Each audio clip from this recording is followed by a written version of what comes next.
Today's episode is brought to you in part by Cold-Blooded Caffeine, a small batch coffee company built around reptiles, conservation, and really good coffee. Founded by Trey Hall and McKendrick Dunn, Cold-Blooded Caffeine connects roasted to order coffee with real-life conservation in coffee-producing countries. 5% of every bag sold goes directly to conservation efforts, and I'm excited to announce that the Expert and the Idiot podcast now has its own custom coffee blend.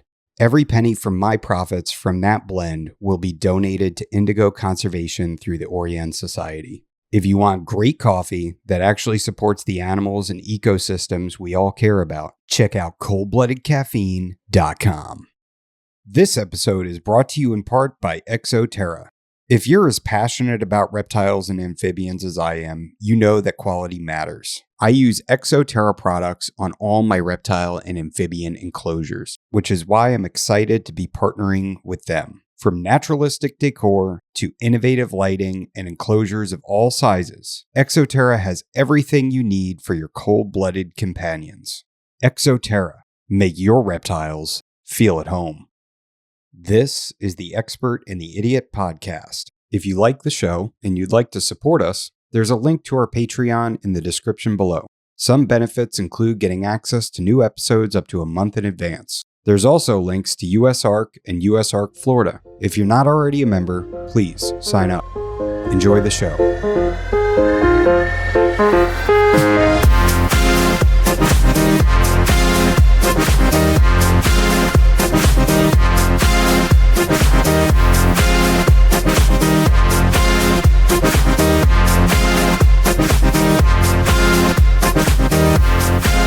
So, what is it that got you into short tails? Do you keep anything else, or do you exclusively keep short tails? So currently, I've got short tails and corn snakes. Okay. I got into short tails because I actually didn't like them when I first got them. I was living in an apartment at the time about 20 years ago, and I was keeping mostly boas and should not have had anacondas, but I had anacondas back then too. And nice. The neighbor right below my apartment was starting to get into reptiles, and he got his first ball python, and then he wanted to get a blood python after that. And back then, I didn't know too much about them. It was more everything you hear from the wild caught stuff, and I was almost kind of talking him out of it. But he went and bought one anyways. And it was a beautiful little kind of brown phase. It's kind of the normal wild phase blood pythons. And he kept it for about 6 months. And then I ended up moving to Texas at the time. I was living in Florida. And some of his living arrangements changed. And he asked if I could take the blood python off his hands. So he ended up shipping it to me in Texas. And ever since then, it's just kind of grown, and now I really can't see not having one at this point. Really? Because, I mean, they are just...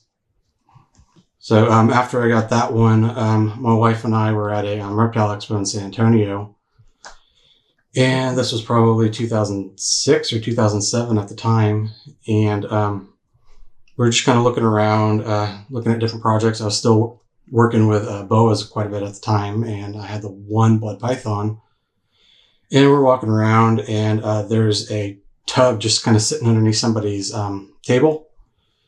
And it was a nice bright red blood python. And the guy, we started talking to him, and he's like, oh, yeah, its temperament's horrible and all this other stuff. And he's like, yeah, I just want to get rid of it. And so we ended up buying him. And, I mean, he was an awesome snake. I mean... I had him for quite a while. I did let go of some animals probably about 10 years ago that I kind of regret doing. And he was probably one of them. But I ended up selling him to a guy that they used that snake for maternal photos, for pregnancy photos and all that. So it really worked out. What was the disposition of that snake just misunderstood? I think so. I think they just didn't really know how to handle it very well. And it could have been the environment. I've seen a lot of blood pythons where they say they're defensive and aggressive. Then you put them in a different environment and they settle down and they build trust and they just kind of go from there. I think a lot of it has to do with its surroundings, its environment, and how you actually interact with that animal and letting it kind of settle in and get used to everything. This episode is brought to you by Chewy. Most people think of Chewy for dog and cat food, but if you keep reptiles, you should absolutely be using them too. Chewy carries everything from all the brands you trust, like Exoterra, Arcadia, Zoomed, and everything in between. Live feeders to frozen rodents, enclosures, substrate, heat lamps, thermostats, water bowls, misters, and more, all in one place, shipped straight to your door. Sign up for Chewy Plus today, free for 30 days. You get free shipping, 5% rewards, and exclusive offers. I use Chewy, and you should too. So what changed your perception on them when you got that first one from your previous neighbor? I think it was more just learning its personality, kind of more how you handle it. It's not like a boa where it's just going to hold on to you. I mean, you got to support its weight and make sure it doesn't injure itself in its spine, because that can't happen. But the personality of it kind of grew. It's got that intimidating, big body snake, but it's really misunderstood in a lot of aspects. I mean, their personalities kind of grow with you, I feel like. And they're one of those species where they can definitely tell if you're holding it versus somebody else. And I like that connection that it gave me with that snake. And just kind of grew from there. I never thought about that. So it's almost like a parrot, the way a parrot kind of, bonds to its owner in that regard, where they can just tell the difference between people. Yep. I don't know if it's how the people are holding themselves, if it's their pulse rate or their smell, but they can definitely tell when somebody else is holding them. Interesting. And how do you notice that? Do they become more edgy, more defensive, more on edge? You can kind of watch their body posture. They'll tense up a little bit. They won't move around as much. Their tongue flicks will sometimes just stick straight out and stop. And you can tell that it's had about enough of it. But then they'll hand it back to me and it'll start relaxing. It won't be as tense. It'll just start exploring a little bit more and having those just the normal quick sensory tongue flicks. And yeah. Wow. Now, do you when you're breeding your animals, are you taking their disposition into account? Is that something that is important to you? It has some play to it, but I really focus more on the colors and the overall look. And then I put the temperament second. I don't like breeding two highly defensive snakes together. So if I do have a highly defensive one, I'll try to breed it to more of a calmer animal and see if that helps. But for whatever reason, most of my babies hatch out really defensive. And I'm sure that is part of it. Is I know some of the other breeders breed specifically for temperament first, then look second. And it does play. I mean, most of my babies, like I said, they're defensive, but they usually grow out of it. And I mean, even my holdbacks, it'll take about a year or two before they actually start settling down and I can start handling them and enjoying them a little bit more. Really? Okay. So kind of, they're born, more defensive, and then as time goes on and you build that relationship, they sort of mellow out. Yeah. That's my experience with my animals. I've gotten some from other people in the past and they've just been puppy dogs from day one. That's how mine are from Kara. Yeah. I know she really does that temperament, and there's something to it. Yeah. Yeah. I haven't been struck at by them. My one female though, I did test her. So I had to get a swab And that kind of set us back, where now she doesn't strike at me or anything, but she huffs a lot more. Yeah. So it's pretty wild how that can happen. Yeah. How you can leave that impression on them. Yeah. That you can lose that trust real quick, especially if you have to restrain them. They just absolutely hate it. Yeah. So you just have corns and bloods now? Yep. It's mostly bloods, and then maybe I've got 3 corn snakes that I like, and they're really just pets at the moment. I may breed them in the future. I don't know, but right now I just enjoy them. Are they locality or a morph? There's some of the morphs. I do like some of the Okiti corn snakes specifically, but I don't have any localities at the moment. It's just a couple jumbled up morphs, and I don't even really know what they are. They look pretty, and they're fun to handle, and they've got good personalities and awesome feeders, and I think they're a species that people grow out of, but at the same time, they're just an awesome species all around. Yeah. What made you decide to move to Texas from Florida? It was work. Living in Florida, I was a teenager, 20 years old. And I had a job opportunity in Texas, and all my family lived in Texas, or my parents and my brother lived in Texas at the time. So I just kind of moved up here and then got a job. Then that was really the main part of it. Because I enjoyed living in Florida. I lived kind of by the beach, Hollywood area, and yeah.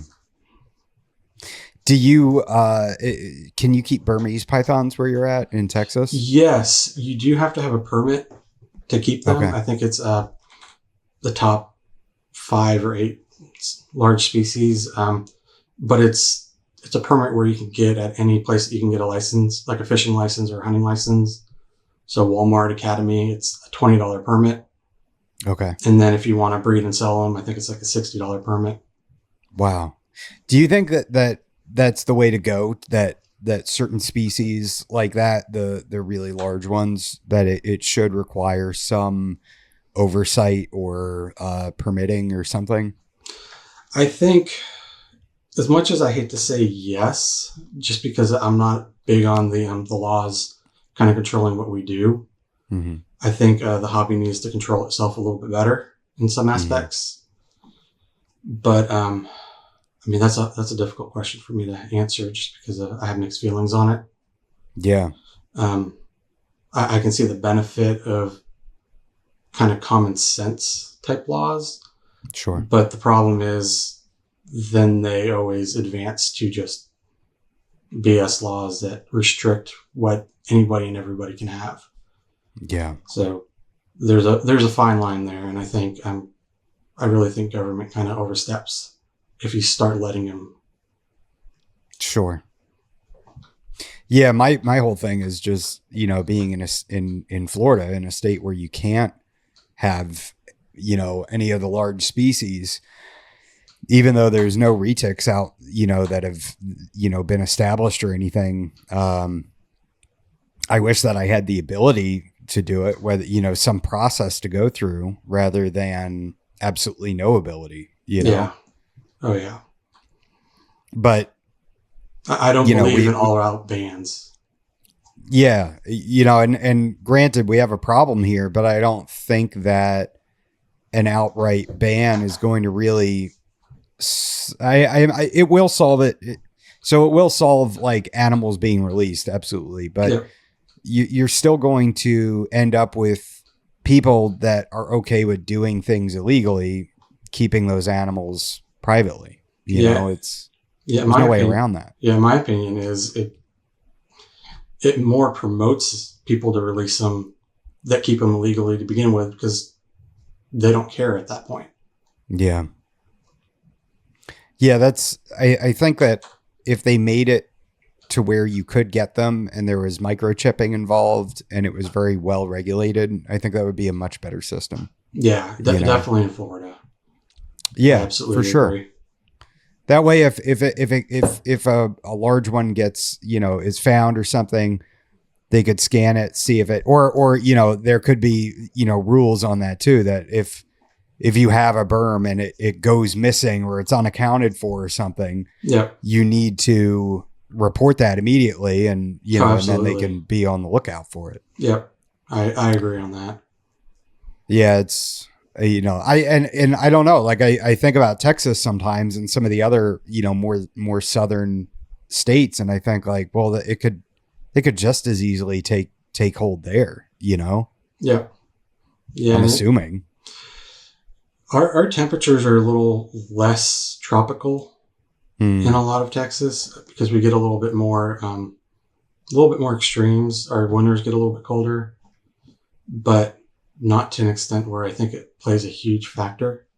Yeah. I think we get those more the historical weather patterns where a couple of years ago in southeast Texas, we got 8 inches of snow. It's crazy. Yeah. But I mean, it does happen. It happens probably. It snows here once every couple of years usually.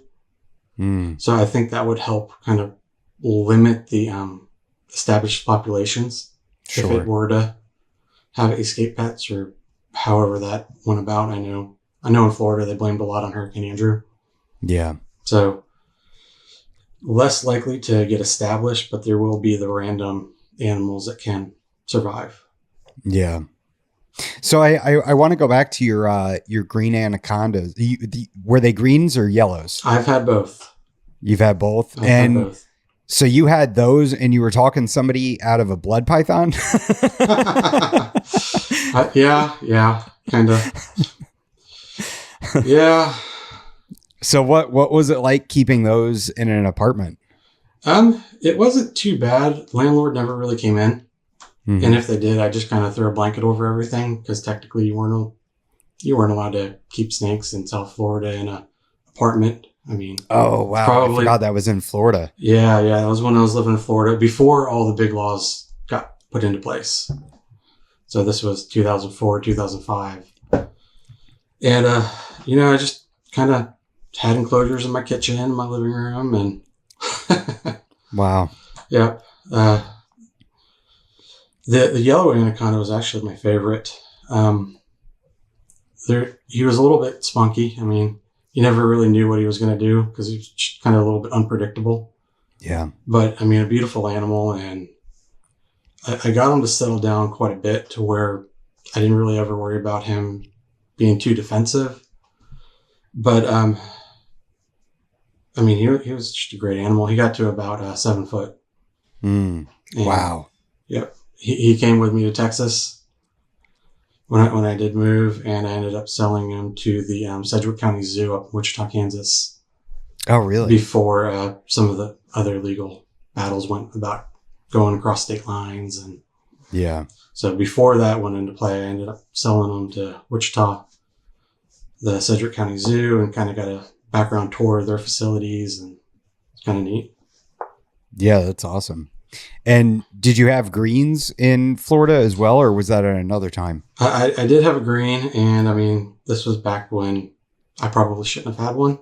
Sure. I mean, young and dumb is what I call it. Yeah. But I had my phase, and he did pass away from kind of a freak accident that of nobody's fault but his own. But nobody's. I mean, I was feeding him one day and he went to strike and coil and he missed the rodent and kind of wrapped around his own neck. What? Yeah. That's insane. Yeah, he pretty much killed himself. He pretty much paralyzed himself at that point. And I had to take him to the vet and we got x-rays done and try to figure out what was going on. And wow, there was no saving him on that. And that's the only time I've ever heard of that happening. And jeez. Yeah, that was horrible. That's wild. Yeah. So he coiled his own neck so hard that he broke it? Yeah, he just kind of twisted it and... Oh my gosh, that's terrifying. Yeah, felt horrible about that. Yeah. Poor guy. Jeez. Man. And it just happened so quick that you're like, in shock that something like that could even happen. Yeah. Man, that's so sad. I don't know what to segue to now. I don't have anything. he was my favorite snake that I was keeping at the time. So that definitely hit hard. Oh, I bet. And so what did they have to euthanize him at the vet? Yeah, they had to euthanize him. Oh my gosh, dude, I'm so sorry. Yeah. Golly. Do you ever think that you would keep any of the large constrictors again? I've dabbled in them back and forth quite a bit over the years, but I probably won't ever do it again. Yeah. It's just such a big responsibility, and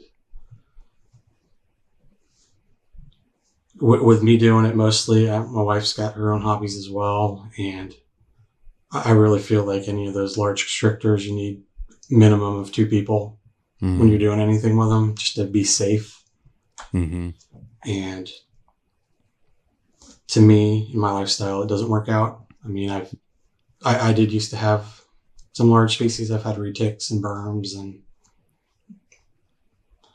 all that as well. So yeah. Did you have mainland retics or some of the smaller localities? It was kind of medium. Kind of a crossbreed. It was a lavender albino. Okay. So kind of cross of several localities, I'm sure. Mm-hmm.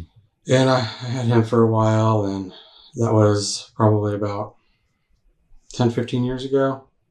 Mm. And he was about 9 foot when I made the decision to get out of large species. Yeah. So we had him, and then we had a normal Burmese python that he was a rescue. He was found in somebody's apartment in Wichita, Kansas, that was abandoned. And my wife was living in Wichita at the time, and that species has always been kind of illegal in that area. Mm-hmm. So the landlord ended up contacting her nephew. He gave it to her, and she drove it down to Texas. Oh, wow. And it was about 8 foot at the time, and she was an amazing animal. She grew to about 14 foot. Jeez. And about 100 pounds. Oh my gosh. Just a beautiful, perfect Burmese. I mean, you see all the morphs everywhere, and it's hard to beat just a normal wild phase. Yeah. Big, large female. Yeah. And their personalities are just so great at that point. Because, I mean, in the cage, they're a little bit difficult. You got to hook train them and all that. But once they're out of that cage and they know it's not feeding time, yeah, they're awesome. Yeah. That's got to be incredible interacting with them. Yeah. But man, 100-pound snake, dude, I can't fathom that. Yeah, and she was a solid 14 foot. We took a rope to her and measured her out and stretched her out, and man, yeah, that's crazy. I just saw I think it's like the world's longest snake in the wild was ever found. It's the reticulated python. It's like 23 feet and some change. Like almost 23. That is like crazy. Yeah. Absolutely nuts. I don't know how you manage that. Yeah, I guess you don't, right? That's like managing a tiger. Yeah. Just kind of help lead it to where it needs to go. Yeah. I think it's wild. I don't think it it's was. Yeah. But I mean, like I think it's like damn near 23 and a half feet. Like, golly. That's just insane. Yeah. I can't imagine how much it weighs. Just like the thought of a berm being 100 pounds. And I know I've seen retics get weighed and they were like 165, 170. And it's like, I can't even fathom that. Yeah. And then how do you house it? Large enclosure. Basically a room at that point. Yeah. Man. How big are your short tails? Do you get them pretty big, or are they on the smaller side? How do you feed and like what's an ideal size for you? So mine are kind of in the Right in the middle. Most of mine aren't very big. My males are usually 4 to 5 foot max. Okay. And my females, I've got a couple close to 6 foot, kind of 6 foot range. Okay. But I like to keep my animals a little bit more on the lean side. I'm always worried about obesity and all that. So I keep my animals more on the lean side. They grow really, really slow because of that. And I don't have anything huge. I mean, you see these bloods that are 7 foot long and 45 pounds, and that is not mine.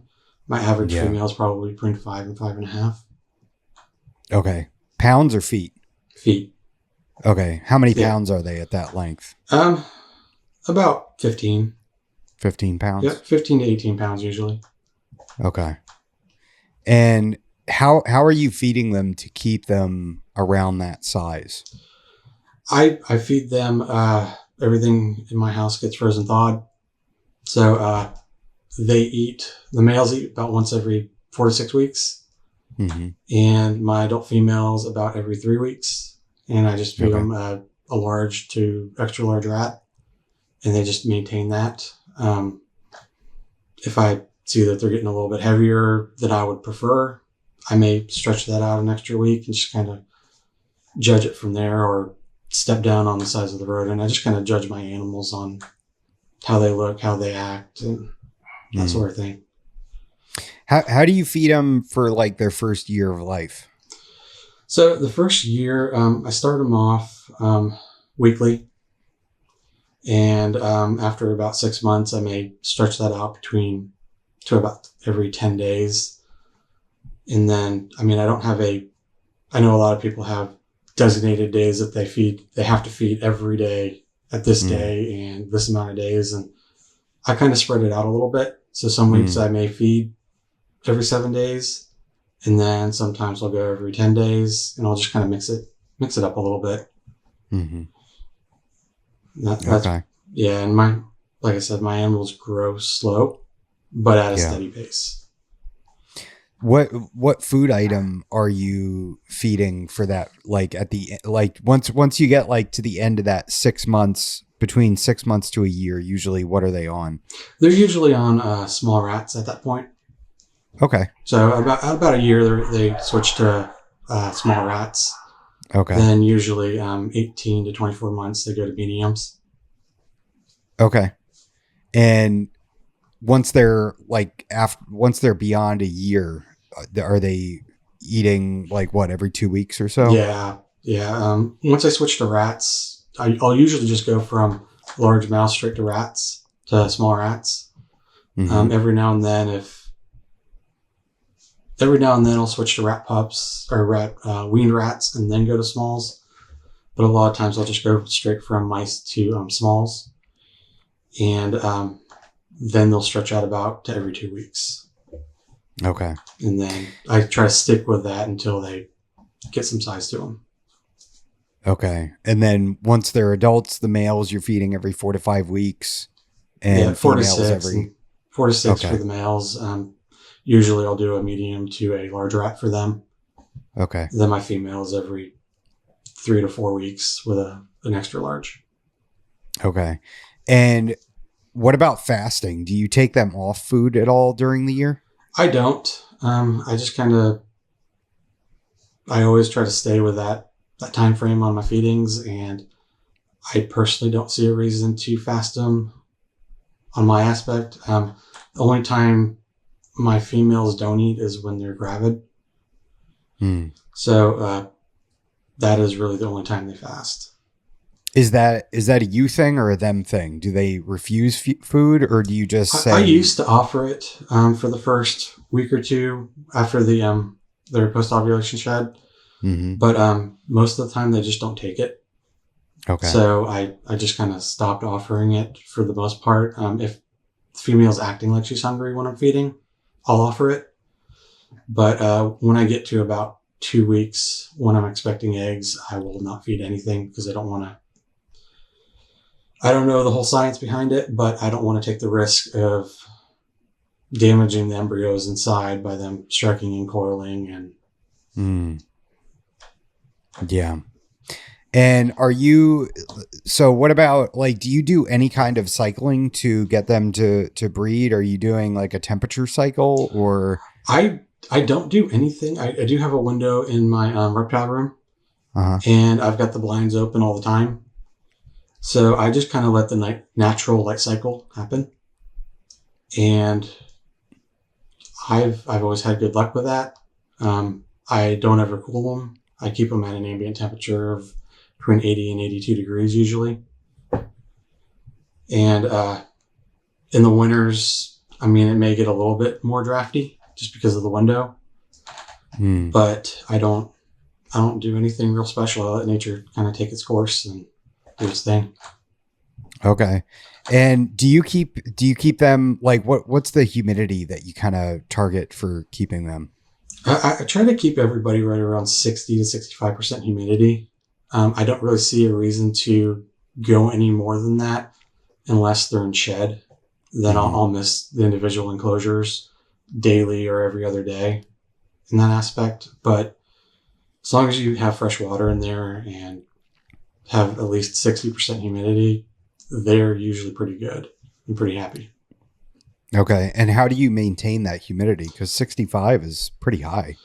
I have a couple aquariums in my reptile room, so that helps boost the humidity in the room.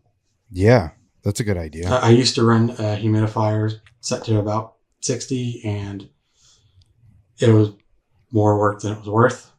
Mm-hmm. So I just put an aquarium in there, and I enjoy watching that, and it helps with humidity as well. So that's cool. Oh yeah, I've seen pictures of your aquarium. It's all planted out, right? Yeah, that one is actually my living room. I've got about 1, 2, 3. I've got 3 in the reptile room, and then 2 others. Okay. So yeah, I've got 5 total. Nice. What are you keeping in the reptile room? It's just kind of a community tank. It's also planted, but not as nice as that other one you've seen. Yeah. I've got a couple of tetras, black skirt tetras. Let's see what else.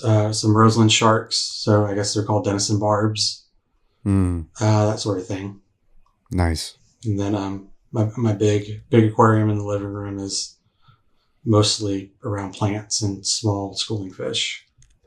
Yeah, it's beautiful. Appreciate it. I'm all about a nice planted aquarium. They're a lot of work, but they're beautiful. Yeah. How is it a lot of work keeping everything trimmed back, or do you have to do a lot of water changes? Do water changes about every other week on that tank. Trimming up the plants, that's usually in every other week. Making sure I've got an auto top off to help out, but making sure that doesn't go dry. I run CO2 on that tank. So I've got to make sure all that's set perfectly, and and also on that tank, it's got a sump system. So it's got an overflow. So every day I've got to, any leaves that break away from the plants, I've got to remove it from the overflow. Damn. That way the water levels don't get too high and flood the floor. Yeah. Yeah, that's the fear. But it is beautiful, and I love having it, and I don't mind working on it. Yeah. So, do you keep your short tails on paper or substrate? I keep them on paper. I like to use unprinted paper, kind of like the U-Haul packing paper. And I personally like that one because it fits my enclosures perfectly. I don't have to cut it.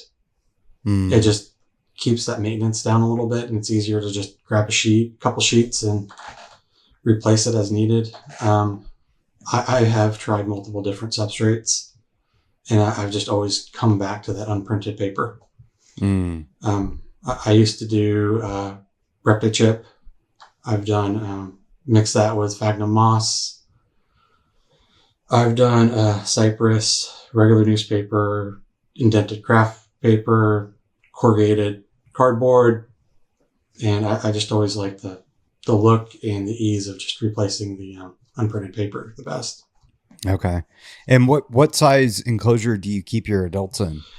I keep mine in 8514 ARS tubs. Okay. If any of my snakes get any bigger, I will have to upgrade that to the full full length tubs. I know Kara keeps those. Rich Crowley has them as well.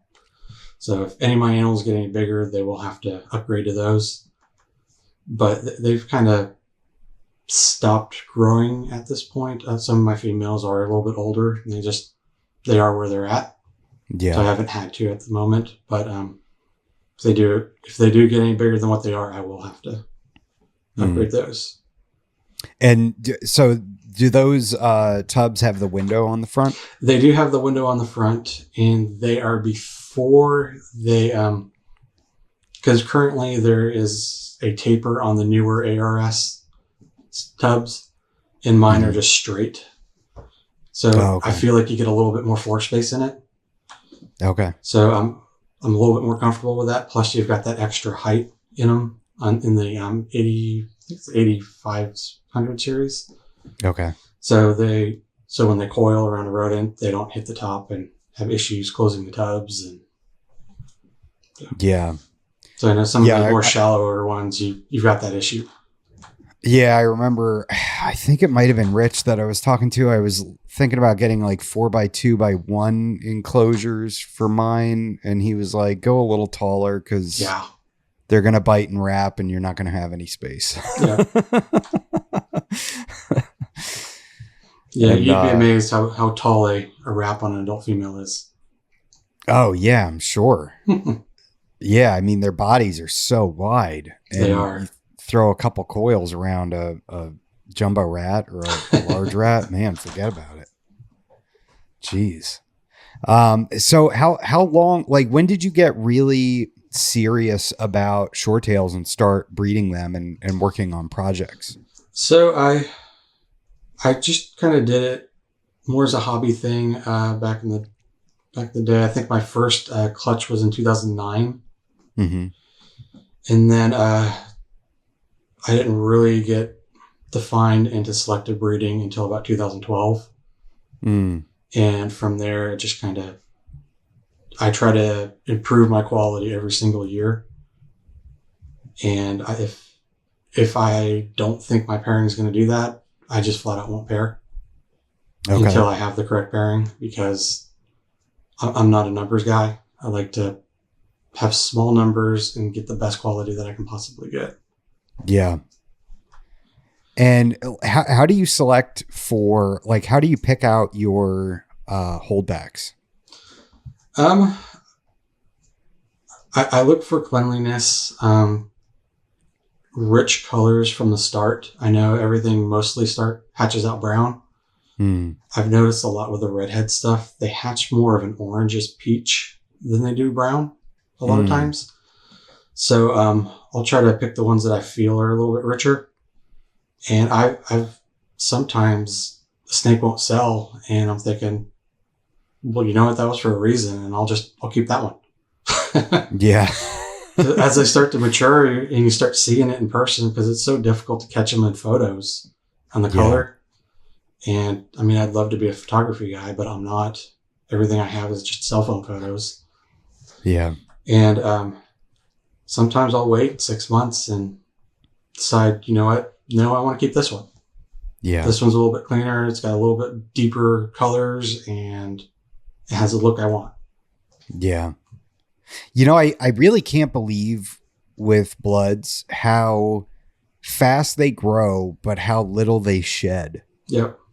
Is that your experience as well? I mean, it's pretty wild. Like I got my male from Kara, and you know, he hadn't even shed yet. He didn't shed until he was probably 3 months old or something, you know, and it's wild how big they get, yet they're not shedding all that often. Like it doesn't make any sense to me. Yeah. My average on a baby, they don't shed till they're 3.5, 4 months old. Yeah. And isn't that wild? It is. And I mean, they'll start showing colors within 6 months, and they've only had like 2 sheds. Yeah. So it's crazy, but they do grow quick, especially depending on your feeding schedule. I mean, they can definitely grow fast, or they can grow slow. It all depends on your feeding schedule and the rodents that you're offering and all that. Yeah. Yeah, I think I gave him like a medium mouse as his first meal, and it was like, all right, well, that was almost a joke. Like he could Yeah. already take an adult mouse, Yep. and then next thing you know, they're on rats. It's just crazy how fast they grow. Yeah, and I mean some of the babies, they prefer larger meals sometimes. Mm, So I've hatched out from a hatchling taking medium mice, no problem wow. at all. Yeah. And within a month, after a couple meals, they're ready to bump up to large mice or even rat pups at that point. Wow. Do you ever have an issue getting babies started? Every now and then I do. I am a big believer in trying to get everything on frozen thawed from the Mm-hmm. start because I feel if you start it that way, they never really have issues as they grow. And also, I don't like dealing with live rodents. I feel bad for them actually when I Sure. have to feed them, so I try not to. Yeah. So I'll try to start all my babies on frozen from the start, and after a couple of tries, I can usually get everybody going. There are a couple sometimes that are a little bit more finicky, but I can usually get them going at some point. I What? still have one from 2025 that is a hit and miss feeder. Mm. What? All right. So what is your strategy for getting something to feed that is hit or miss and isn't taking right to frozen thawed? So I try to set them up to where they're comfortable and secure. So I'll set up all my babies on sphagnum moss, Mm-hmm. and I'll have like 2 inches of that so they can always burrow under it if they ever needed to and felt comfortable. And then I will either try to tease feed them, so kind of rub it along their necks Mm-hmm. and their back a little bit. I don't ever hit them in the face with it because that's going to do the complete opposite effect.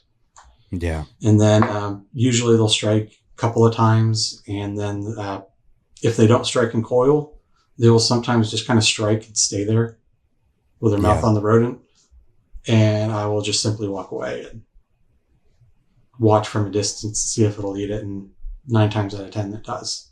Mm. Interesting. Do you ever have to scent or anything like that, or do you just stick with the mouse scent? I typically stick with the mouse. If they won't do mice, I'll try rat pups.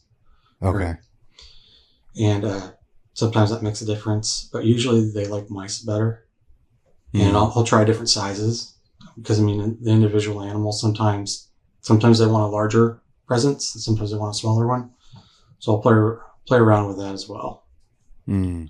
Try to get a feel for what that animal likes and then go from there. Do you ever have short tails that don't want to get off of mice and switch over to rats? I have never had that happen.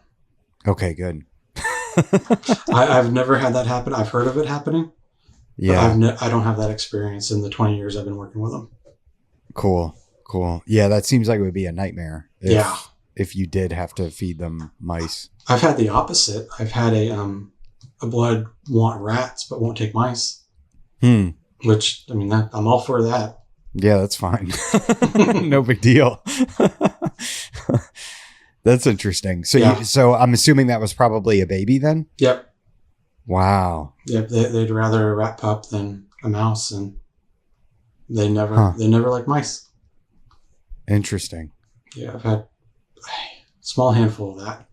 Mm. With your adult animals, do you have are they all semi trustworthy, or do you have some that are like really trustworthy, no issue ever, like you can take them out and handle them, or do you have to be on your toes? I've most of my snakes, as long as I can get them out without them thinking it's feeding time, Mm-hmm. they're great. I don't have real long handling sessions, so they may get a little antsy at that point. Mm-hmm. But most of them are pretty laid back. I do have a couple that are. I've got a martyr male that is just. I will not handle him. Mm. He's not a joy to handle. And then I've got a T positive albino golden eye from Nick that just hates my guts. But other than that, all the others. I think Kara said he didn't breed for temperament. He did not. And the funny thing is, when I talked to him about it, that snake was all laid back with him. Really? That kind of goes with, the environment and who it's working with is, I guess you Nick a whole lot better than me. And I was able to handle him when I first got him and pull him out of the bag. And then he does not like me. But he's pretty and I like him. So he's staying with me forever, I think. Yeah. Nice. What how did that hit you when you found out about Nick? I mean, it for me, it was like a freight train, but there was a lot of people that knew him so much better than I did and had were so much closer than I was. So I have so much, it just makes me so sad thinking about the people that were really close with him, that had, a really good, solid friendship with him and knew him for years. It's really tragic. It is. I did not know him as well as Kara and some of the other guys. I did converse with him quite a bit on kind of, me and him like cigars. So we'd swap cigars every now and then, talk about some of the projects that we've had going on, and I'd get his input and talk to him a couple hours when I was working on the stripes that I'm working with. But I couldn't believe it. Yeah. I saw opened up the Facebook and saw the post, and I couldn't believe it. Just kind of sick to my stomach. I still can't believe it. Yeah. I mean, it's heartbreaking. Yeah, it is. It is. And it makes it so much worse that he, his little girl and his wife left behind too. I can't imagine what they're dealing with. Yeah. No, I can't either. Especially, being a dad, having kids. I couldn't imagine what they're going through, the pain. Yeah. Do you have any other animals from him, or is it just that one? That is the only one I currently have. I did have another goldeneye from him, which started my whole goldeneye project. So, I mean, I wouldn't have what I have now without him and what his passion and what he's done to that morph and to the species as a whole. So I've had a couple of animals from him. I used to have Borneos as well. So I had a Borneo short-tail from him as well. Was it a morph or just a normal? It was a morph. It was a stripe head ultra something or other. Borneos, their genetics are so funky that it was just a snake that he posted a couple of times, and it's just a beautiful animal. So I messaged him, and lo and behold, I was able to get it. Yeah. But I've had several animals from him. Nice. But I've kind of toned back my collection quite a bit to not have as many animals and have smaller projects, and just try to redefine my projects. How so? So I've had albino ivory, T-negative albino ivories, T-negative albino matrices, batiks, just a whole variety of different morphs. And I got to the point where working a full-time job, I don't know how some of these other guys do it, and work full-time and then come home to 100, 150 animals. Jeez. I don't know how they do it. Yeah. So I keep a smaller collection. It works better for me as my lifestyle. And that way I can kind of really select what I do keep and what I don't keep, and keep those projects as limited as possible, as far as try to find just the perfect pairing to pair together. And that's kind of how I do it. Like right now, I've only got about It's embarrassing. It's only about 30 snakes in my house right now. Dog, that's still a lot of snakes. Yeah, about 30 snakes. Most of them are, grow outs, holdbacks. Okay. And I've got 8 adults at the moment only. But then I've got several generations of holdbacks coming up. Wow. Okay. And dude, I've seen some of your golden eyes and they're incredibly clean. Appreciate it. Really, really beautiful animals. And I mean, that goes for Nick's animals too. I've seen some insane golden eyes. I'm really, really into golden eyes, but I really like the high contrast, super clean, just like dark pattern and really white, light body, base color. Like that. Yeah. That's my jam with golden eye, where it's just super clean, super high contrast. Yeah. So mine, I mean, again, I wouldn't be where I'm at without other breeders. Nick's golden eyes are top of the line. I mean, his animals just kind of, you look at it and you can tell Nick produced that. Yeah. And I also work with a lot of Kevin Martyr, redheaded stuff. So my goal with the golden eyes is to create the cleanest, reddest golden eye with the most amount of blushings I possibly can get on it. So I, how a lot of golden eyes their head will get kind of gray and then they'll get kind of dirty and gray down the neck and down the dorsal pattern. So what I've noticed with a lot of the redheaded martyr stuff is the animals don't ever gray out and get dirty. That dirty look is actually pink and blushing. So I figured try to incorporate that into golden eyes and get the most amount of color and actually have it hold throughout the entire life of the snake. Yeah. So that's what I've started to do. I've bred some VPI stripe into it as well. I did that last year. And I'm starting to breed T positive into it. Wow. But this year I bred my original holdback redheaded goldeneye. And I bred that to my original redheaded martyr that I call Gossamer. And he's one of the reddest snakes I've ever seen. He is he's going on 16 years old this year. Holy cow. And he's still redder than most animals out there. Wow. So I bred him to my the redheaded goldeneye, and she is about to have her post-ovulation shed any day now. So I think after this, I'm probably going to go in there and take a look to see if she shed yet. So I can't wait to see what that does. Because I mean, man, so he's still breeding at 16. Yep. Wow. He does great. Man, what a stud! Literally, he is. Yeah, he's an awesome animal. I mean, he's not my calmest animal, but I mean, it took about 10 years for me to be able to actually just kind of pick him up out of the enclosure now without worrying about getting bit. But again, time and talk about patience. But I mean, the last 6 years, he's been pretty good. Wow. Yep. That's incredible. And you got him when he was a baby?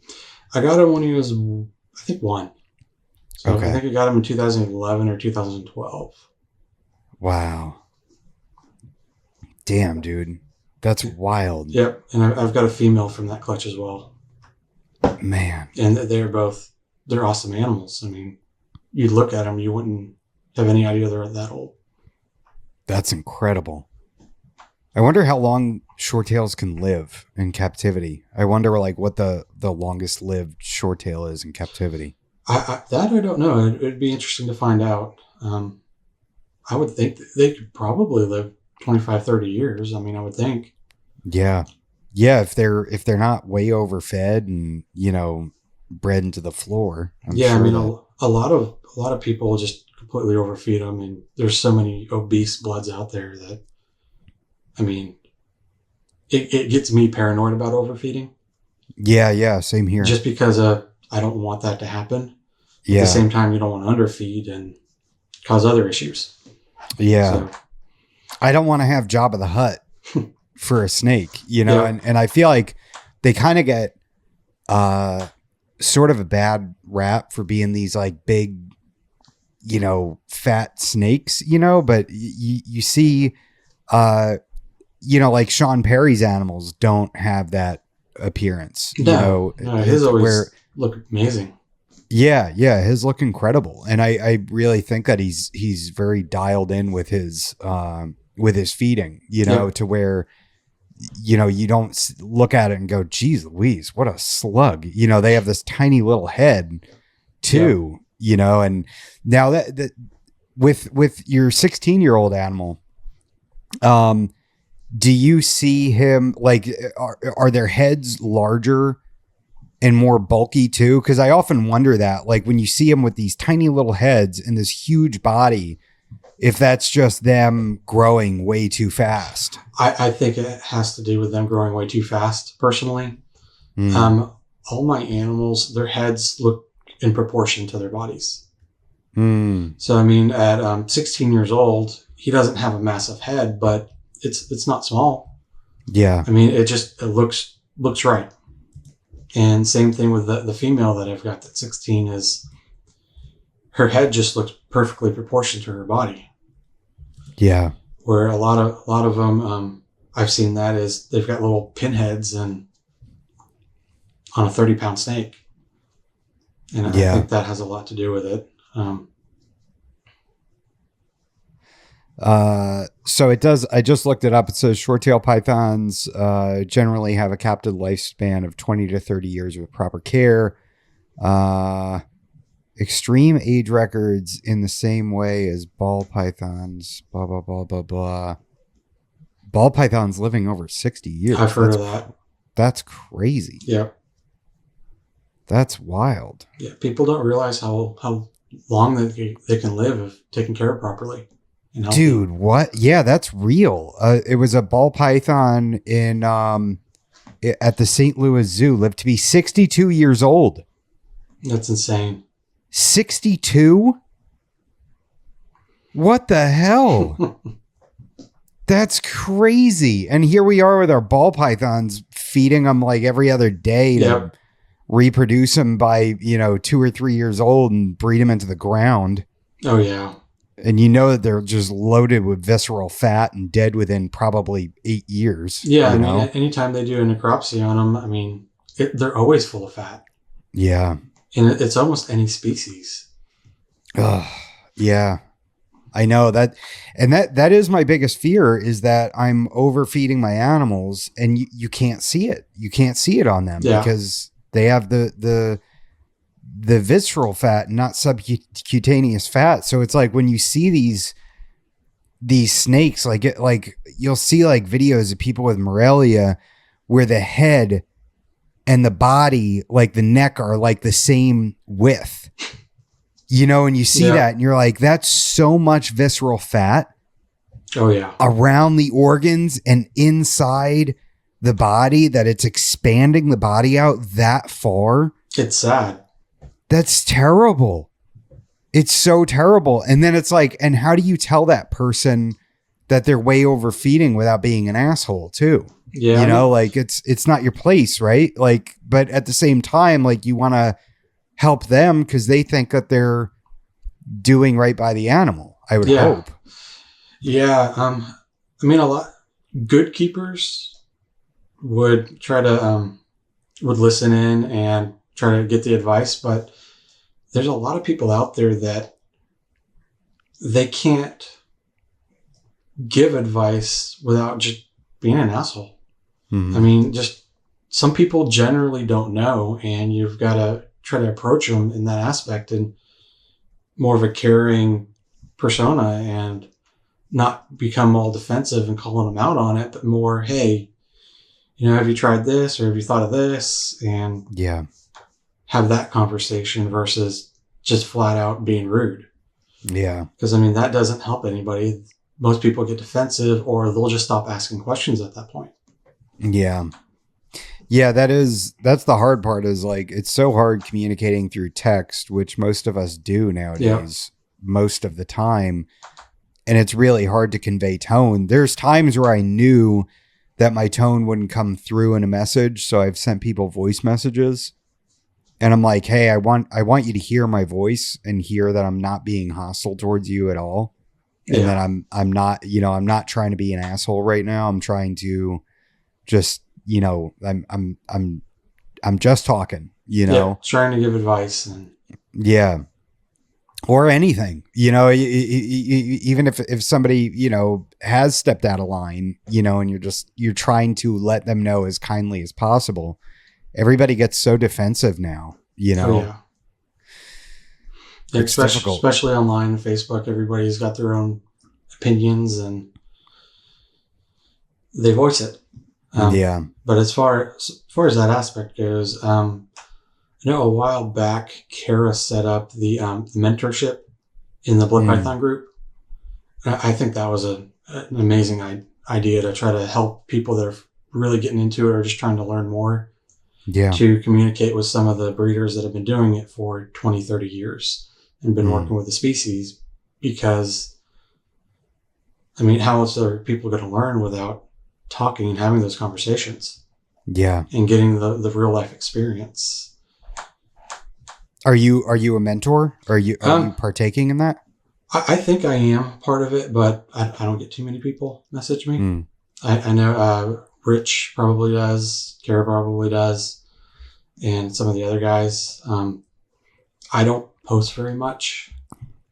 Every now and then I will, and I just kind of more sit in the background and read and kind of like people's photos, give them a comment, but that's about it. Yeah. But if anybody ever wants to message me and ask questions, I'm always happy to give my input and cool. Take it for what you want. Yeah. Heck yeah. But I'm always happy to share it.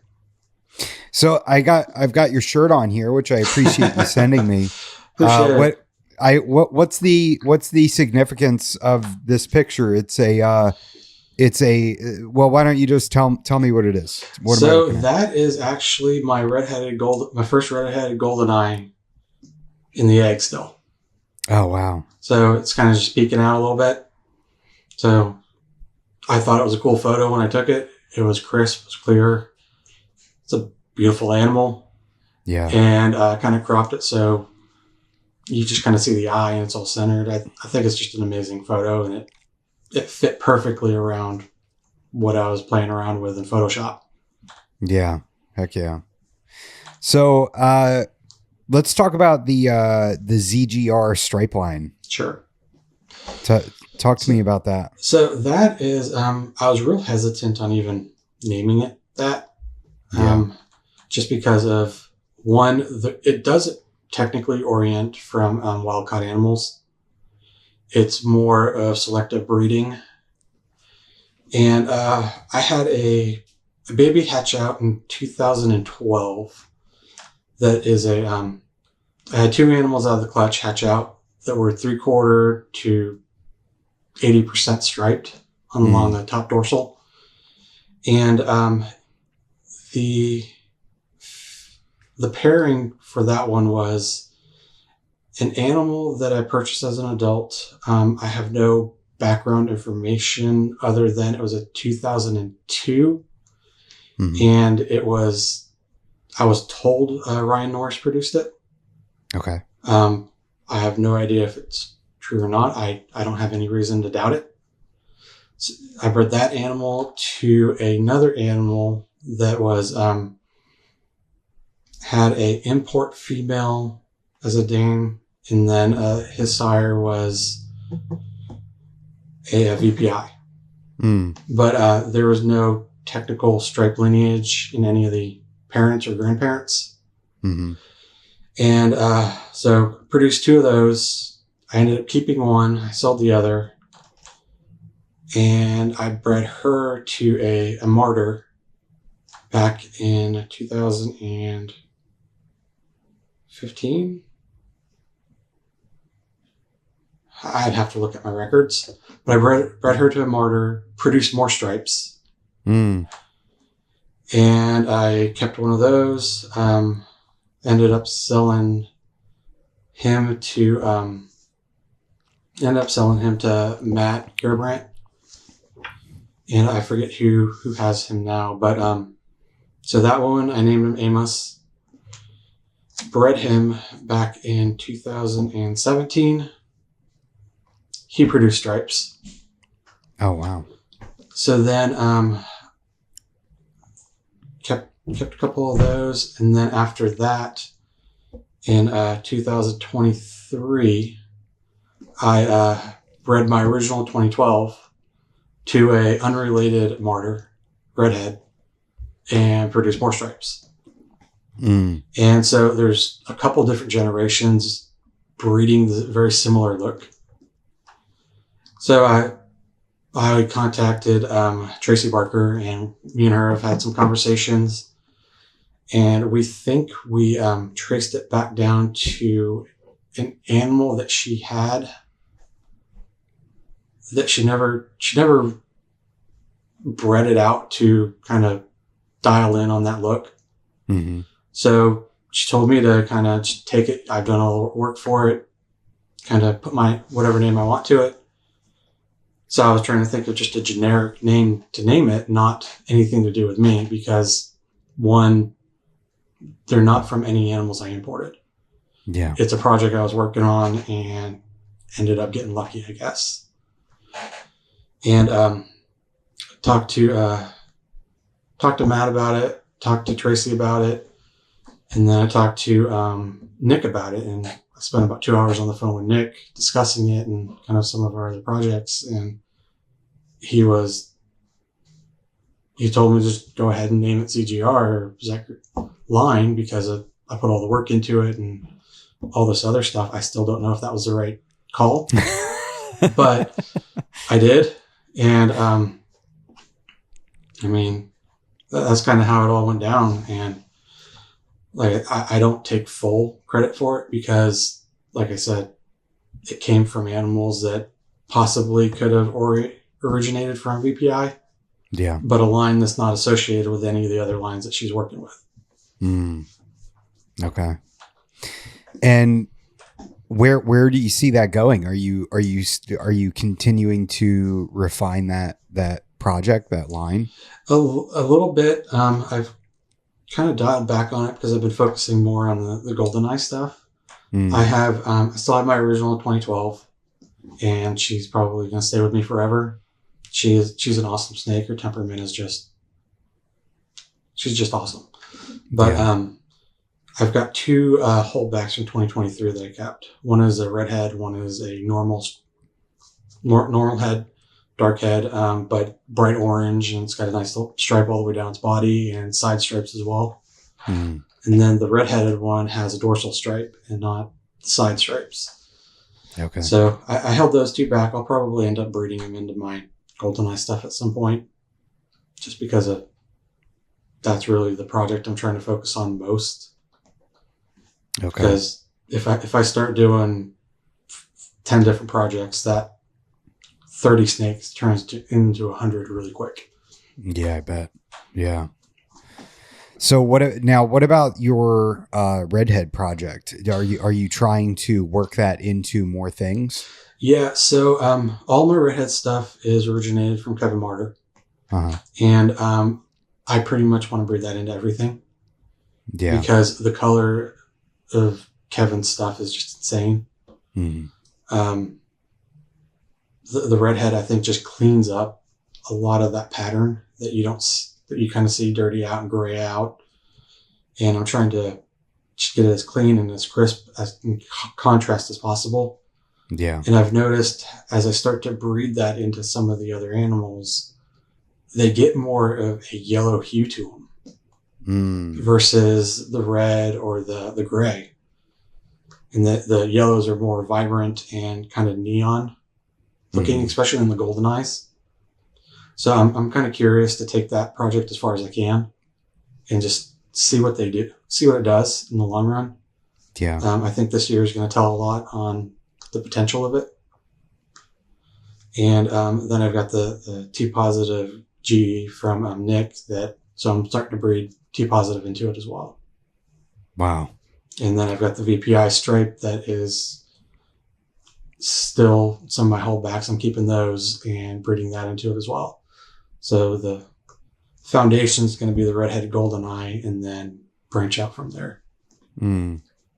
How old do you normally breed your females at? Like how old are they? I think they need to be at least 4 to 5 years old. Okay. The one that I'm breeding this year is probably the youngest I would breed, and she's 4. Okay. She'll probably turn, I think she turns 5 this year. But she's a 2021. So she'll turn 5 this year. I won't breed anything earlier than that. Sometimes I'll wait till they're 5 or 6. Wow. Because I do grow them slower than a lot of people. And yeah, because of that, they don't get 10 pounds till they're about 4 years old. Okay. With me. Sometimes they're 8 pounds at 4. And what are some of the risks that you're avoiding by doing that, by waiting longer? Make sure she's fully developed. I don't want to risk any chances of, impaction or retained eggs or anything like that. I know anytime you breed an animal, the risk is there. But I feel the older they are, the more mature they are, the more mature their organs are and reproductive. I mean, like a dog, you can breed a female dog at 6, 8 months old, but it doesn't mean you should. Really? Wow, that's crazy. After their first cycle, I mean, jeez. But you shouldn't. Yeah. But it's possible. And the way I look at it is, yeah, you can breed them younger, but that doesn't mean you should. I don't know if there's much science behind it, much research behind it, but I feel like you're less likely to run into issues by letting them fully mature. Have you ever run into any reproductive issues like egg binding or anything like that? I have not with my bloods. I have when I bred Western hognose snakes. Okay. I had a female that did that, and we had to the vet aspirated the eggs, and she ended up passing them easily that way instead of doing what does that surgeries. mean? Take a syringe and deflate the egg. Oh my from God. Inside. So they're sticking a syringe through the body of the animal into through the belly. egg? Oh my God, dude. Yeah, the vet did that on her with a slight sedation. Whoa. And so now are they actually using the syringe to like suck out the contents of the egg? Yep. Whoa. And then when she did pass the egg, you can tell that they were collapsed in because they're much smaller and all indented in. And so that did work. But I would definitely recommend going to a professional vet to do that. Yeah. I'm not big on doing vet care at home. Yeah. I'm sure some of it can be done, and I know a lot of people do it. But if I can, I'd like to go to the vet and have it done. Yeah, for sure. That would be sketchy as shit, dude. Yeah. Anytime there's impaction or retained eggs or something or twisted, because you don't know if the ovary duct's twisted or you don't know what's going on. And you see people posting on YouTube pushing the egg out, pushing the urate out. And it's like you don't know the reason that they retained it to begin with. Yeah. So you could be causing internal damage by doing it, by not knowing what you're doing or not knowing what's going on. Yeah. So I always recommend do an x-ray and see what's going on before you go through with any of that. Man, that would be really interesting to have seen that procedure. Did they like go between scales to hit skin or something? Like, so they didn't have to puncture? He always went in between scales. That's so wild. That must have been incredible to see. It was interesting. I'm sure it was nerve-wracking in the moment, but it's very interesting. Yeah, I mean, sure. I was nervous to begin with, just because I didn't want anything to happen to the snake. I mean, she was a pet first and a breeder second, Yeah. And that was a snake I actually got my wife for her birthday 1 year. So Oh, nice. definitely did not want anything to happen to that. Yeah. Was it a wild type or was it a morph? It was an extreme red het albino. Okay. So They're pretty cool little snakes. they are. I kind of go interesting. back and forth on wanting them. I won't have them again, but they Why are not? interesting little species. The males, from my experience at least, go on and off food too easily, and they're real weird. And then when it comes to feeding, they're extremely derpy. So they'll try to bite anything and everything when they are in the mood to eat. Yeah. So, I mean, they'll start gnawing on the edge of the container and they'll gnaw on the tongs and before they actually get to the rodent. Wow. They're funny little creatures. I mean, I wouldn't push anyone away from owning them. I think they're great. Yeah. But they're interesting. Yeah. Colubrids in general are very interesting compared to the constrictors, because the constrictors are just so dialed into that ambush. You know, I feel like they leave a lot less room for error. Yep. Whereas, and you know, I've had colubrids in the past, and I remember watching my black milks, you know, feed or my black milk snake feed, and it was very abrupt and violent, you know. Oh, yeah. But having my indigos now, it's really wild watching them feed the way that they're getting better. You know, now it's like I'll throw a mouse in front of their hide and they like bam latch onto it, but I've had them, you know, where they come out and they look at me and charge at me, and you know, like they're just trying to dial in on any movement anywhere, you know, and it's just very, very crazy. But I've been bitten wrapped by a boa too, so you know, I mean, but you know, that's what you get for going in their cage at night, I guess. Yeah, I mean that's when they're hunting. So exactly. I don't mess with any of the snakes usually at night. I mean, the corn snakes I don't really care, because if they bite me, really? Yeah. But adult blood coming after you at 10 o'clock at night is not going to be fun. Yeah. Because I mean, they are so dialed in on their food that. Yeah. And at night, and it's every single night, that's when they're out cruising around, and they say that they're just an ambush predator and they sit still. No, they do not. They, especially in captivity, they'll move around and be right at the front of the tub, looking directly at me, wondering, hey, is it feeding day? Yeah.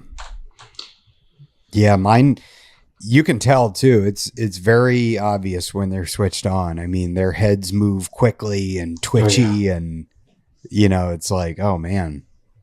Their heads are usually sticking up and their eyes are watching every move that you make. And yeah, it's pretty wild. The whatever happened to that hognose?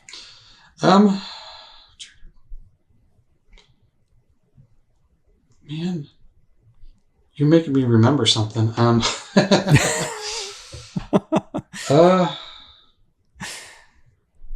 don't remember. Well, I can't believe I'm sure I don't it's remember. out there somewhere. Yeah. Wow. They do seem like pretty cool little snakes. I know one of my coworkers has one, and he said that it bit onto his arm and gnawed him, and he had a mild reaction to it. Yeah, I think it all depends on the individual person, and because I mean, I've seen photos of some people have some gnarly issues with it. I mean, swelling, hives, some small blisters. Yeah. All the way up to absolutely nothing. Yeah. Do you do any herping at all? Every now and then. I haven't lately. I used to like to go to West Texas and kind of look around the cuts out there and do that sort of thing. Every now and then I'll kind of go into the woods and look around. Yeah. I do a lot of relocations for the neighborhood. Oh, really? So anytime somebody finds a snake in the neighborhood, as long as they're not going to kill it, I will go and get it and relocate it and send it off and locate it, kind of out by nobody's at, the woods, the river, that sort of area. Nice. And that's mostly rattlesnakes, I'm assuming?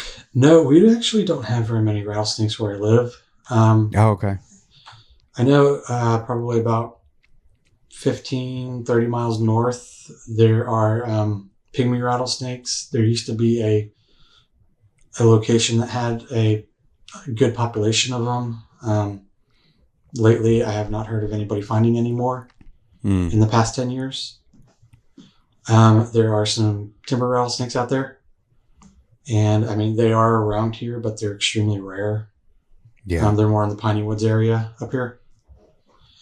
And we get mostly copperheads, cottonmouths, coral snakes, and a lot of rat snakes, the western rat snakes, coach whips. Oh, wow. We get some buttermilk racers. So you relocate copperheads? Yeah. They're so cool. They are. They are so abundant in this area that you see them more than anything else. So I've kind of, I don't mind relocating them, and when I see them, they're cool, because I mean, it's always cool to see a snake out. Yeah. But at the same time, I'd rather see some other stuff. So I'd rather see, I mean, I like some of the colubrids that we've got around here. So I think there's prairie king snakes up in the Sam Houston National Forest. There's a lot of buttermilk racers, coach whips, that sort of thing. I always enjoy finding them. Yeah. You don't have indigos where you're at, do you? No, we don't. I think you got to go a little bit further southwest for that. Okay. Yeah. I wish we did. Yeah.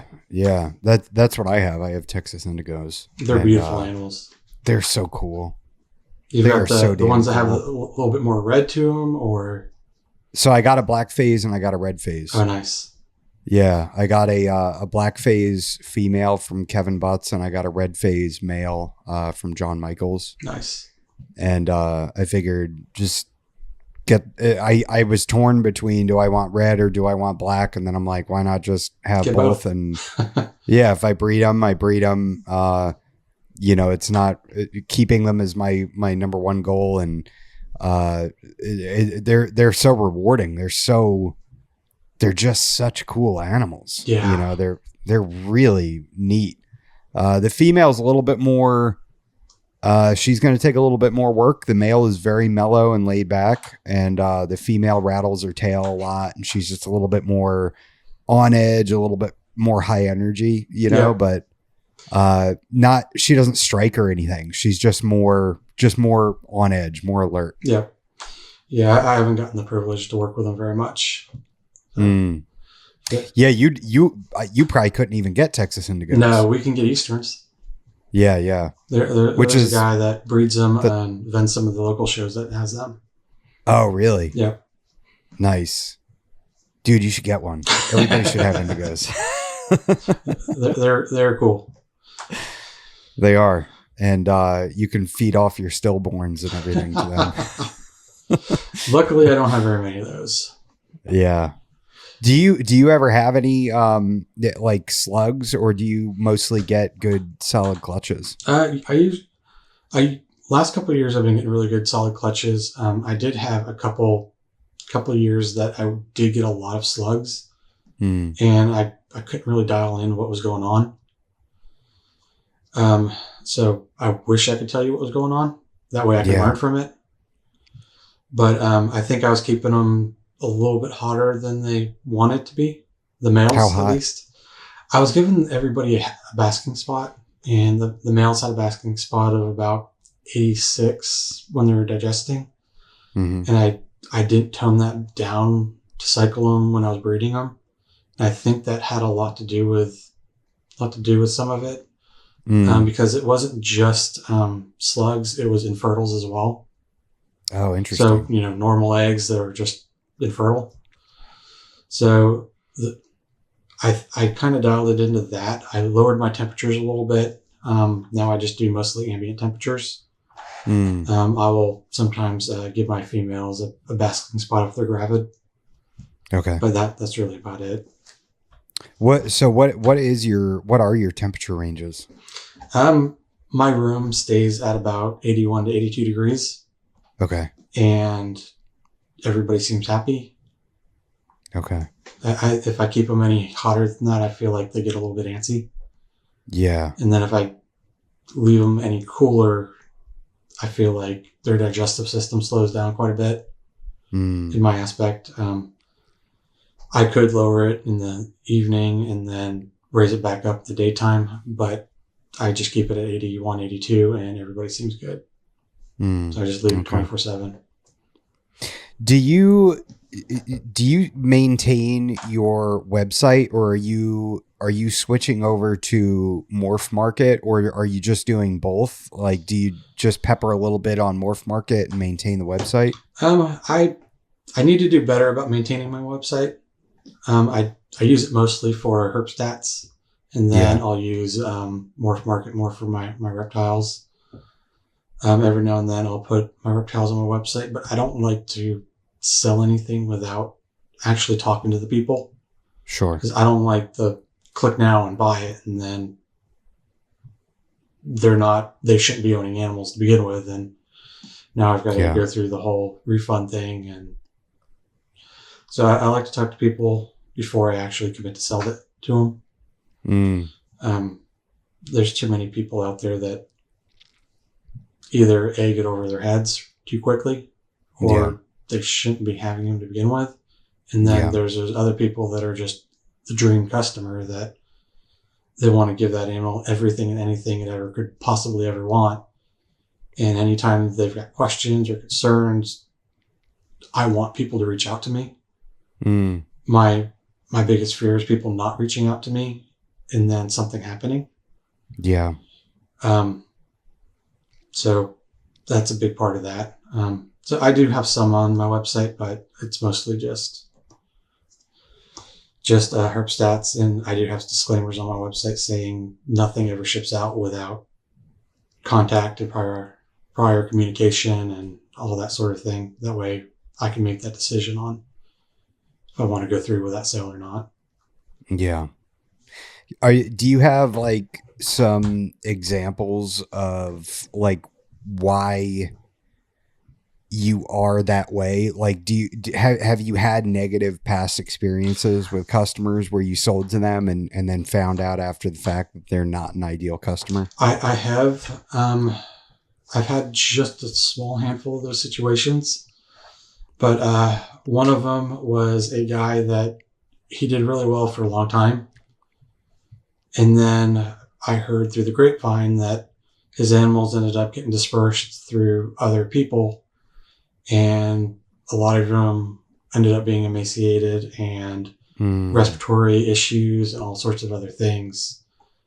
And I mean, if the guy would have contacted me, I would have helped place those animals in a better situation, or just because I try to keep a closed collection for the most part here. Mm-hmm. If I needed to take the animal back, I could set it up in a different area in my home and kind of wait until it's healthy and then try to find a better solution for it. Yeah. Somebody that could enjoy it and take care of it properly. Yeah. And then I've had one other person that did something very similar. Is he got the snake, and I talked to him beforehand, and he seemed like a good person, seemed like he knew what he was doing, and he was local. So I actually got to interact with him face to face. And then I find out 6 months later, or a year and a half later, it has multiple retained sheds, and it's at a local rescuer. So the guy that rescued it contacted me and let me know, hey, I think this one was yours. And we're able to kind of communicate. And it's like, if you don't know what you're doing or you're having problems, please reach out. Yeah. I mean, even if you didn't purchase the animal from me, I'm fine reaching out and try to help as best as I can. I know if you reach out to the breeder, that's going to be your best solution because they know that animal better. Yeah. But I can always give my input. And I wish more people would do that.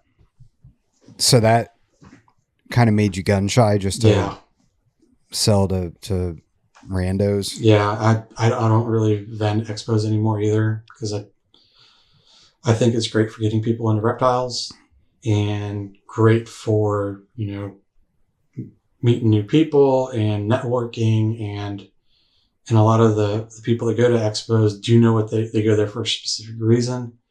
And that they get a lot of, they know what they're getting before they actually go there.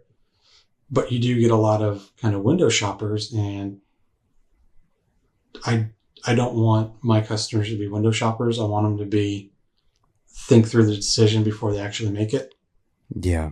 And it is a lot of work to vend at reptile expos. Yeah. And because blood pythons really are more of a specialty type species, the people that do buy them at expos, a lot of them are looking for, the cheaper wild caught or mass produced bloods, and they're not looking to spend several $100s on a normal line bred quality animal. Yeah. And if they do, great. But, I like to talk to people at those shows. At the same time, it's a lot of work, and I really like to try to know where that animal is going to. Yeah, for sure. Yeah, I feel like, most reptiles aren't suited for being a spur of the moment purchase, just walking, but I feel like blood pythons in particular are really not that animal. Yeah. Where it's just like, oh, I picked up a snake at a show and it's a blood python, and some species are better for it than others. Not that it's ever ideal for any species of animal in general. Yeah. But like corn snakes are a little bit more, they're easier to take care of. They don't have any of the respiratory issues if you're not spot on your maintenance, and they're always good feed. Corn snakes are always good feeders, it seems like, in my experience, and they're just easier, more tolerant to different temperature ranges and all that sort of thing, where an animal that's a little bit more finicky on that, it's not really ideal. Have you run into respiratory issues with your blood pythons? The only times I really have is when I was using loose substrate. And if it gets too dry, it gets dusty. Yeah. And then it'll start causing a little bit of respiratory upset. And that's kind of why I switched away from it. Is my humidity may be good, but the substrate may be a little bit dusty because I'm not spraying it every single day. Yeah. And that's one of the reasons why I like the paper better, is because it doesn't have any of the dust. If I see that they go to the bathroom, it's not just a smell test, because let's face it, if we're in our reptile room and your nose kind of adapts to what you're around, and sometimes it's not as strong as we think it is. Yeah. So I can visually see, hey, the papers are wet or they're yellow, or it's easier for me to just pull the snake out, clean it, put 3 lines of pre-cut paper back down, and call it good. Yeah. So for me, it's ideal. I know it's not ideal for everybody else. Yeah. How did you end up selling herp stats? So back in 2010, so I've been doing it for going on 16 years. Wow. I used to use Helix for my incubator, the homemade DIY incubator. And then I got some animal plastics cages back in the day, and got some Herpstat Pros, I think is what they were back then.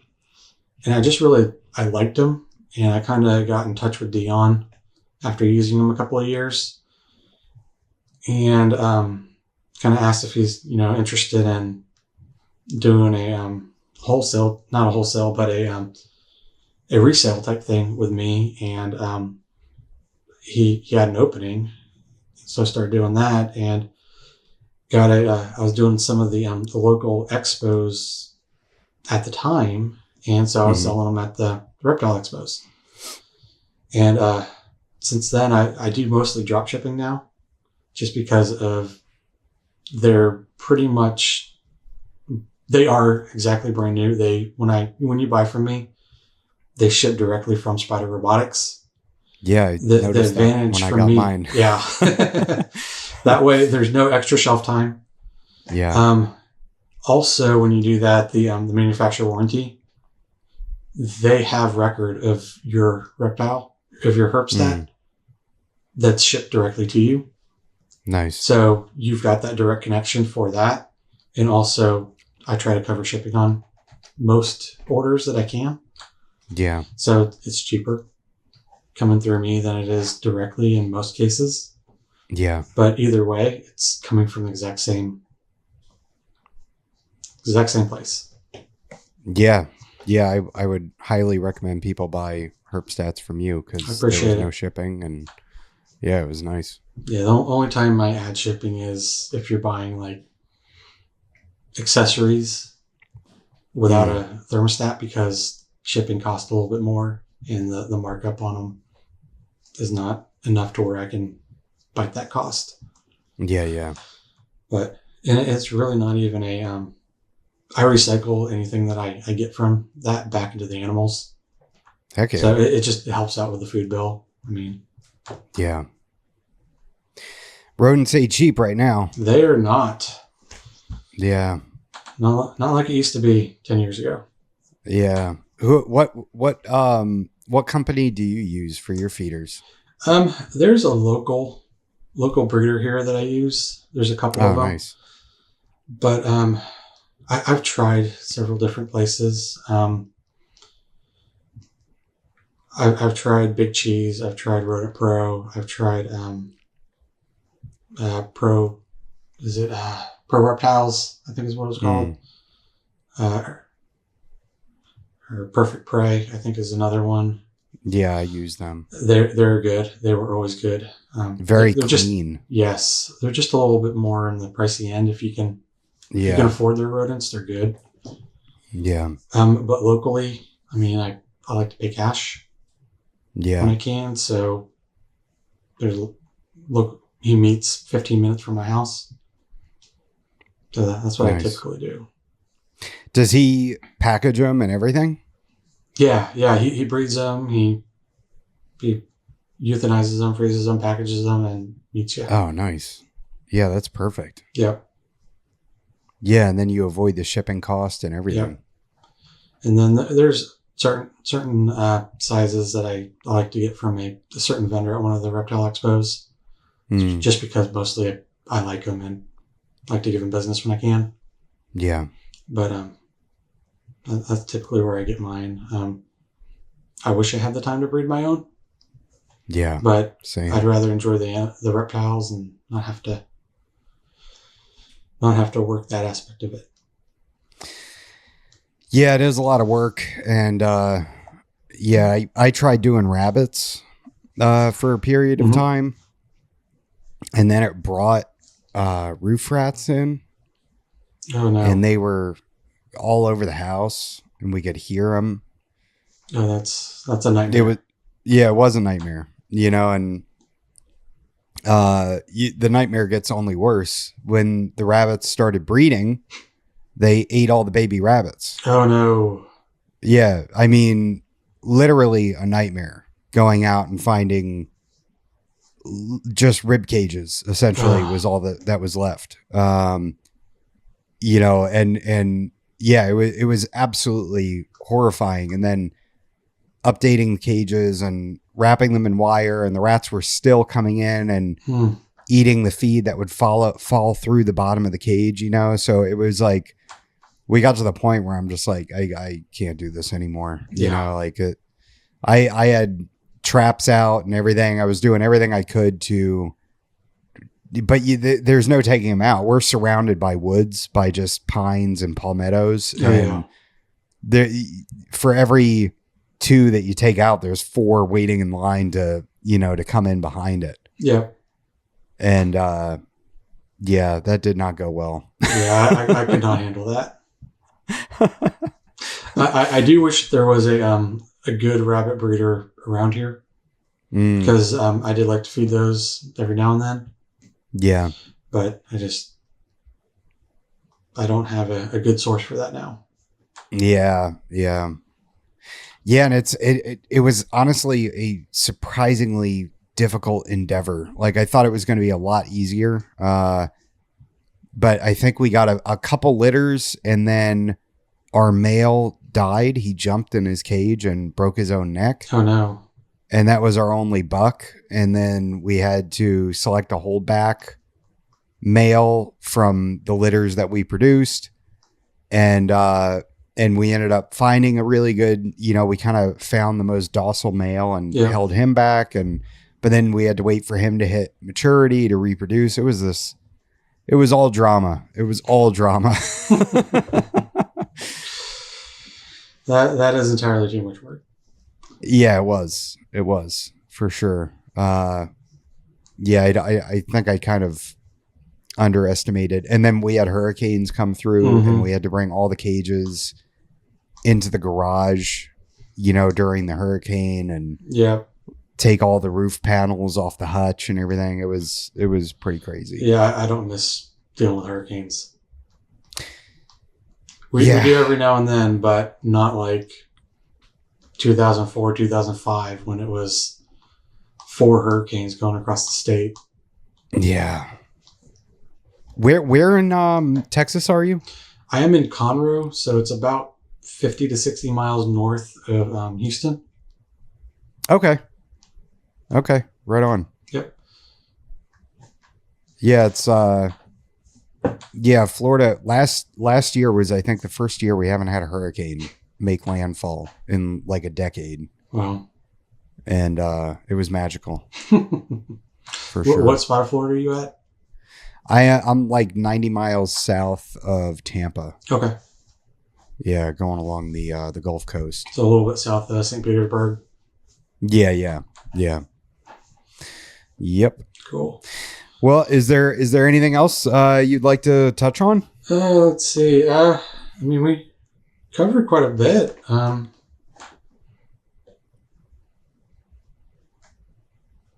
Is there anything else you don't want to know about me? Well, I mean, what try to be an open book.